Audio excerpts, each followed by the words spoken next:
Chapter 2 God of Hawaii. This air is magnificent, Xemezian yells through Lanaka's body as he takes hard steps around the gorgeous flower field overlooking the waves under the vibrant moon. Destroying this place will be bittersweet for sure, Lanaka says as he stomps down the path, feeling invigorated with his new power coursing through him. He is desperate to try them out. Aloha, Lanaka, a voice is heard further up the path. Xemezian smirks viciously. Up here, Xemezian shouts in his human voice. The footsteps in the dirt get louder as the boy who hurt himself earlier runs up the hill. Your family said I could find you up here. Hey, what's that on your head? Ah, the boy from before. Lanaka nearly yells as he swipes the boy's face into his hand and grips tightly around it. The boy, with a slight hesitation, quickly begins gripping at Lanaka's hand as he desperately tries to get him to let up. Don't struggle, scum. You should be honored to even touch my flesh. Lanaka tenses up, and with the help of some blue fluid, he crushes the boy's skull and tosses him aside like someone would discard litter. The only thing a human is useful for are their bodies, so that they may be harbored and reborn into something much more superior. The boy's lifeless corpse smashes against hard lava rock as it's ripped to shreds. It lands in the water to feed the crabs and other tide creatures. Lanaka lets out a horrified shriek from the mind's chasm, its force so strong it even alerts the adrenaline-filled Xemezian. Xemezian meets him inside. What is it, Lanaka? You scared me half to death just then. You are a monster. You mean the kid? Don't talk about him, Lanaka yells. Oh, pipe down, Lanaka. We both know that even if you weren't bound, your peaceful nature could never resist me. You haven't even been in a fight. What kind of human doesn't fight? He was so young, you monster. He had his whole life ahead of him. Ahead of him? Xemezian pauses and stares at the luau from afar back outside the chasm. I finally have my power, Lanaka, through your strong body. Thanks for conditioning it for me all these years, by the way. I want to show you, Lanaka, just what that little human boy had ahead of him. Xemezian raises a hand and suddenly dark energy forms around his feet and he starts to ascend. It's just as the tablets spoke, Lanaka shouts excitedly. Then I should be able to.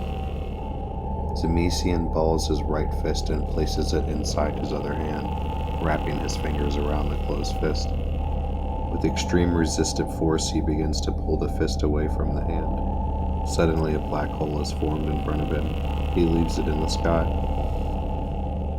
The ocean's change was immediate. It violently ripples as it begins pulling in water and the loosely rooted foliage. The basketball-sized black hole changes the sky to a dark purple and reddish tint. I am not ready to destroy this island. It seems like the most pretty from the atmosphere, and I hate to leave it in barrens. But as for the others... Looking in the horizon, Xemezian takes flight in a direction into the night sky. 12 minutes later, he arrives at a nearby smaller island called Aahu. Yes, this island is much more suitable for a test. A local native of the island working on air drying laundry notices Lanaka floating in the sky and stares in confusion. An audience. Great, Xemezian says. Xemezian does his fist motion and a black hole forms at the center of the island.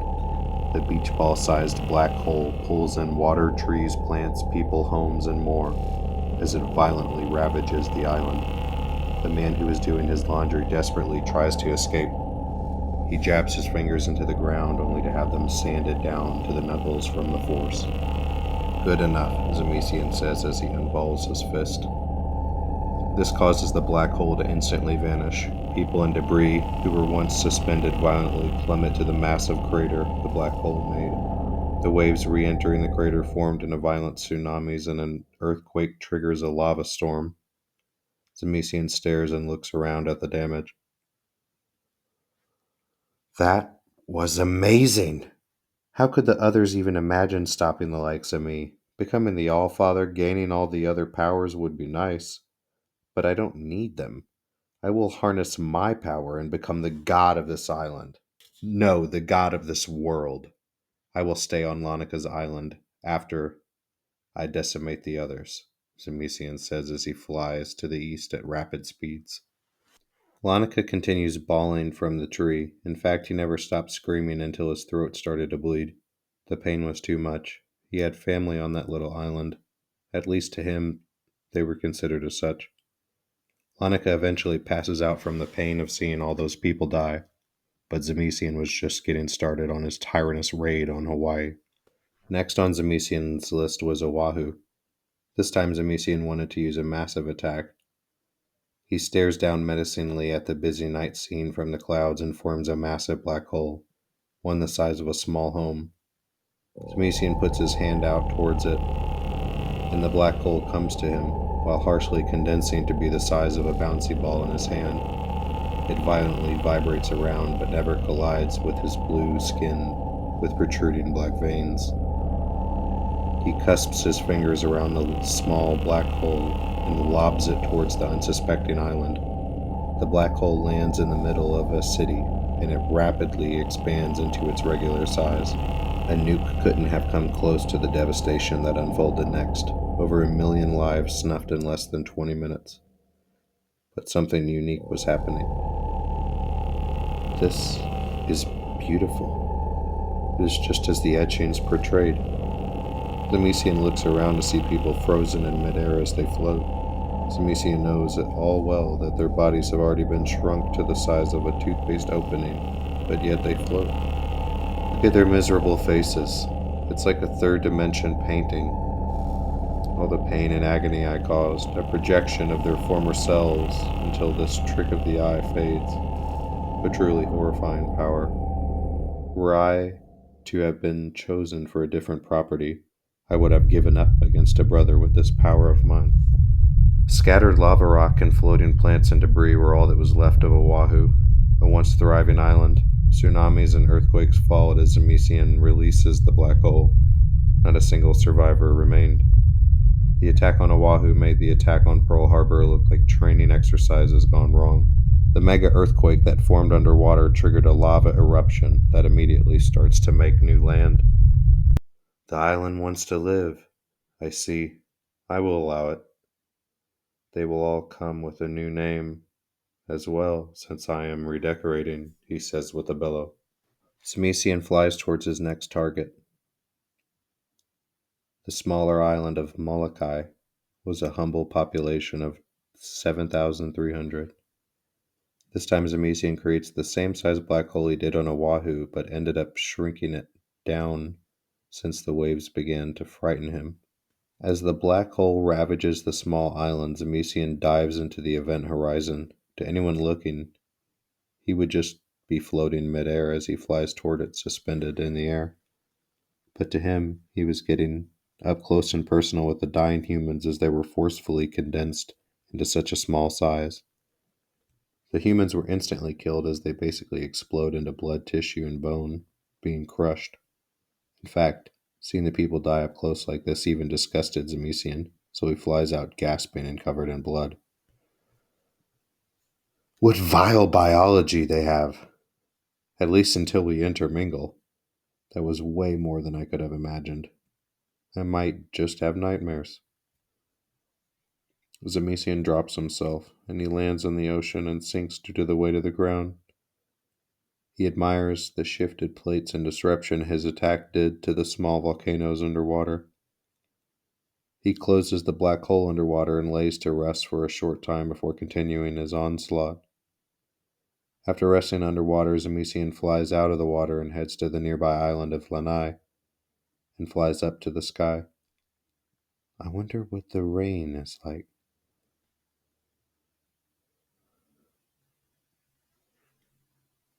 Xemezian opens his hand and creates a black hole in the small island. It violently ravages the island, instantly killing 3,000 people. Their torn bodies fall deep into the ocean below. It just became a feeding frenzy for the native sharks. They ravaged the body's remains until they were stuffed. Satisfied, Xemezian flies onward, quickly arrives at nearby Kauai, and lands like an evil superhero. So I am completely immune to the black holes, it seems. But does this immunity have a limit? Talitroux can't turn into a star and remain in that form for more than too long. Do I have a similar drawback? Xemezian tries to open a black hole, but notices his fluid is nearly drained. Black holes use a lot of fluid. Damn. I guess I gotta relax a bit before continuing. Lanaka takes a deep breath. His new gill-like apparatus expands as he does. There are not too many humans here. This island is different. Suddenly, a rocket flies past his face. I see, it's a military island. This should be fun. Xemezian stands up and watches from the darkness. Why are you here and what have you done to this peaceful land? A voice shouts from an intercom. You are doing military drills here, no?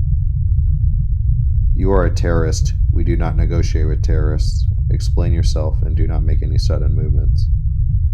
A weakling like you shouldn't even be able to exchange words with me. I need to buy time as my fluid refills. I went too hard on the other islands, and I won't lose to scum here. Unfortunately for you, we just received military tech developed in Gatlinburg, Tennessee.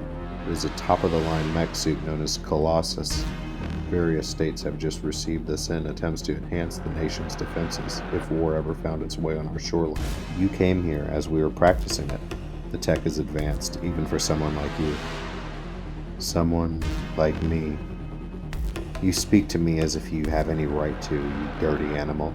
Do you realize what your shredded organs look like? They stink.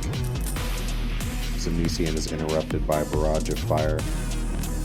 He flips to the side clumsily but manages to dodge them all. Hasty. Xemezian charges. I will use unpredictability to my advantage. Deploy Colossus mech, a man in uniform yells. Suddenly the dirt opens up mechanically and a huge Colossus mech emerges. Xemezian smirks at the pilot, looking down on him. The Colossus mech sprints at Xemezian and he hears the glorious sound of fluid splooshing. Let me show you who looks down on who, stupid inferior race. The Colossus raises its gun-mounted arm to crash down, but Xemezian surges the right hand with blue fluid and smashes his hand into its lower abdomen. A beach ball-sized black hole forms inside of the mech and everything in the area is sucked into the black hole. No, it must be bigger. Let me complete my test.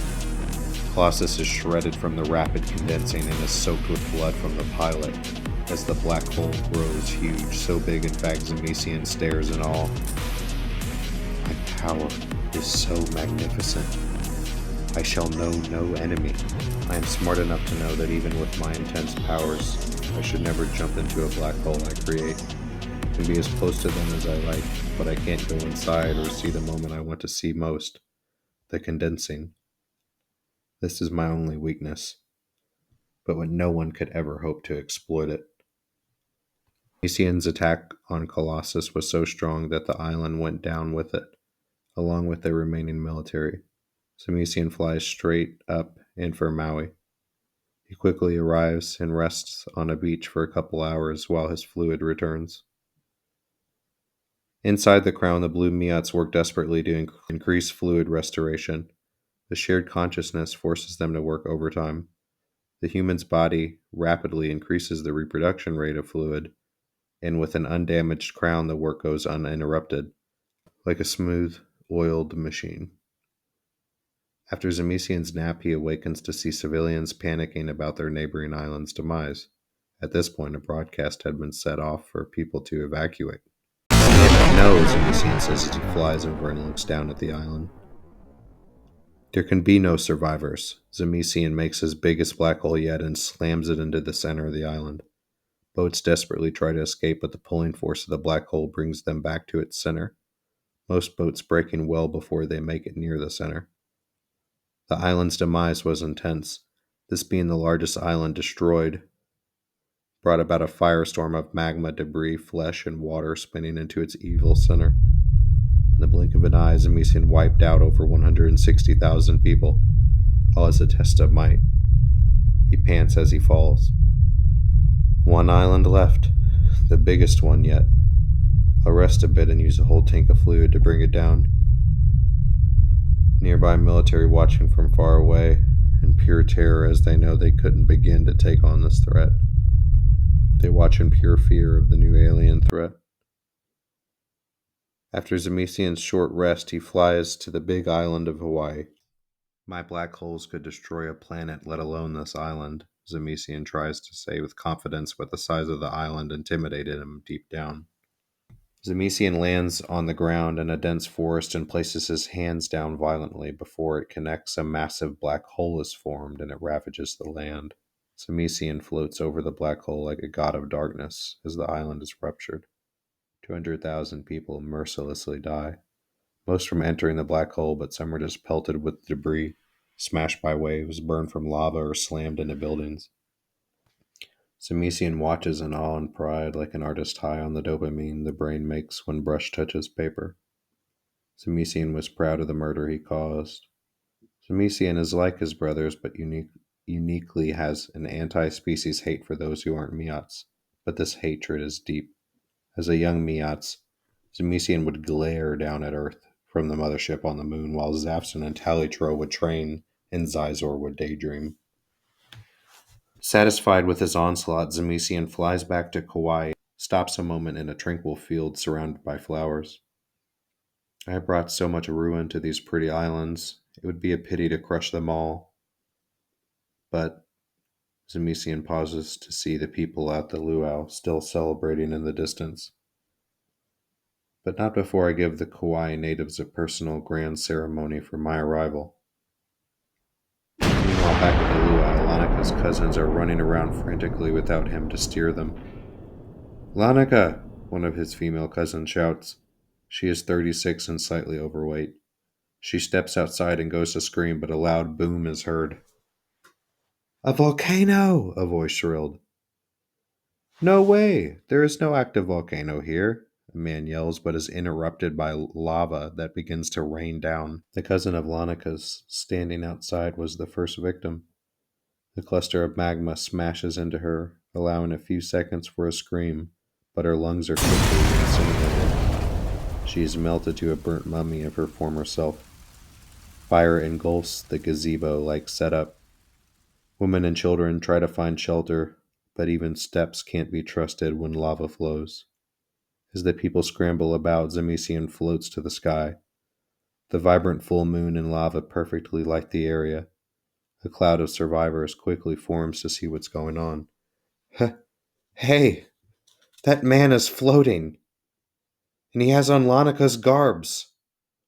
No, it is Lanaka! Quiet, foul humans. I have reclaimed this land and you will be my slaves.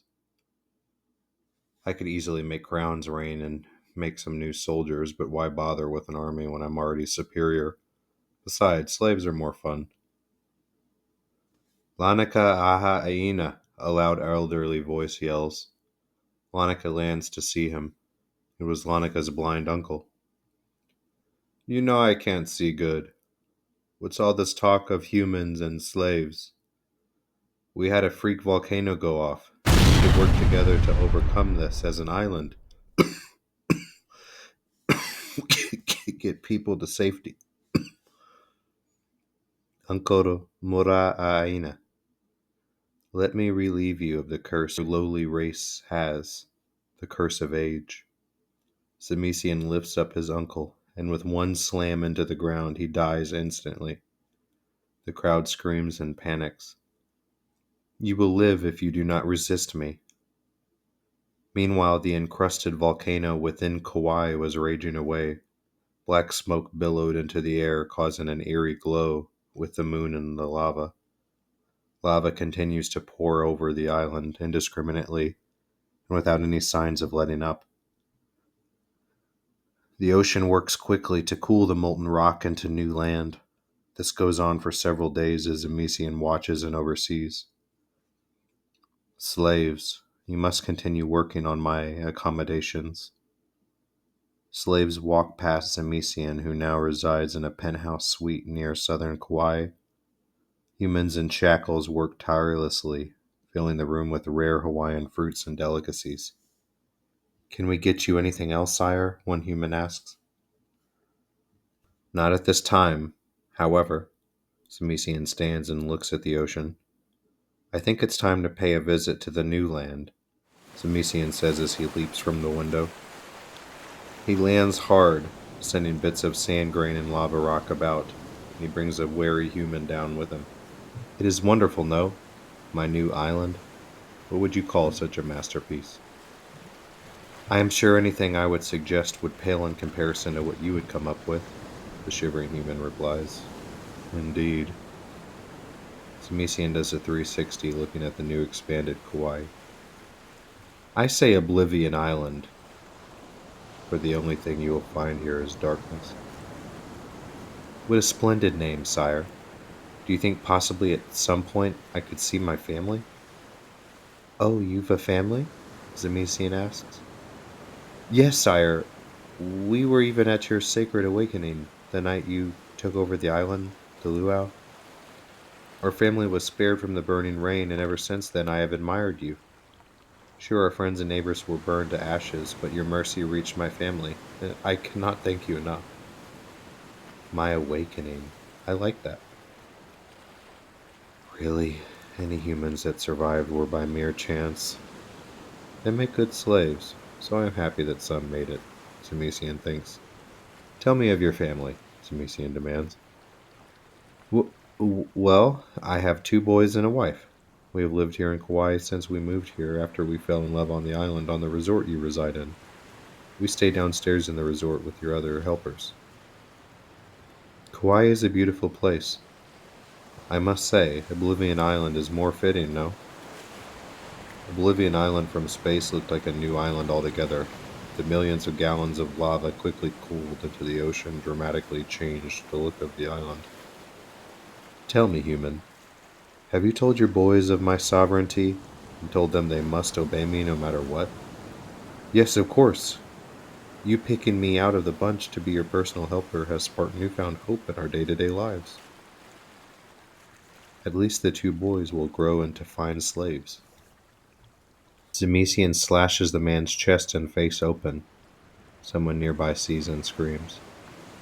Hopefully they are quieter than you. I hate it when bugs buzz.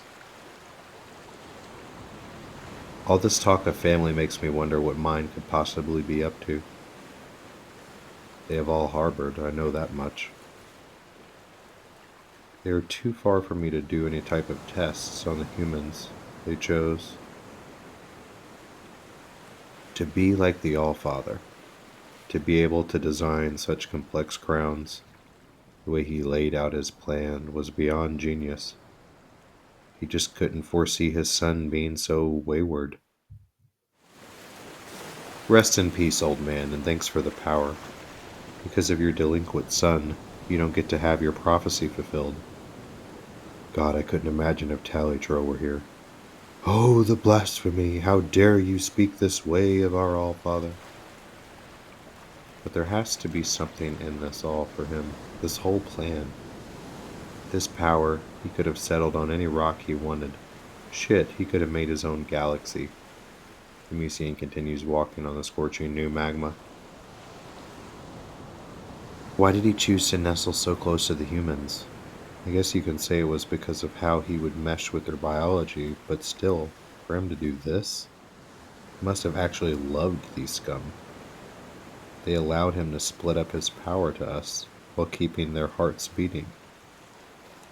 I say to hell with them all. My human is alive to be my personal slave. Right, Lanaka Ahahina? He asks now suddenly in the chasm. Silence. Come, boisterous Lanaka, nothing to say? Over 1.5 million lives. What are you muttering about? You killed so many people. Sleeping kids and hardworking moms. I killed 1,000,000 greens, oranges, and reds when I purged them from my crown. Your weeping will fall on my deaf ears. Xemezian starts to leave, but Lanaka screams, halting him. This much energy? With all the fluid coursing through him, he should barely get a word out, even here. Why do you pester me, Lanaka? How can you be so evil? Evil. This is a word I have trouble with. Profoundly immoral or wicked. Is this something I am? I imagine you have to believe in things like morals and such to be evil. No, I am a survivor, but someone who is curious of things like strength and such. No, I'm not evil. Just simply don't care if I have to step on a few million ants to see my vision a reality. Your brothers? Why do you speak of my family, scum? You said it yourself. I can see your thoughts, you know. You fear they won't let you stay off on your own like this. You can beat them individually, but what happens if they revolt against you? Your time to speak is up. Xemezian angrily returns to his conscious. Waves crashed against his feet, pulling the lava rock slightly. What is he spouting off for? It's a waste of efforts. Did Zafxen come all the way out here? Xemezian thinks to himself. There isn't any reason to stress. I must enjoy my time here. Besides, Zafxen is not one to team up with others. He may try to crush me, but if he comes here, I will fry him deep within a black hole.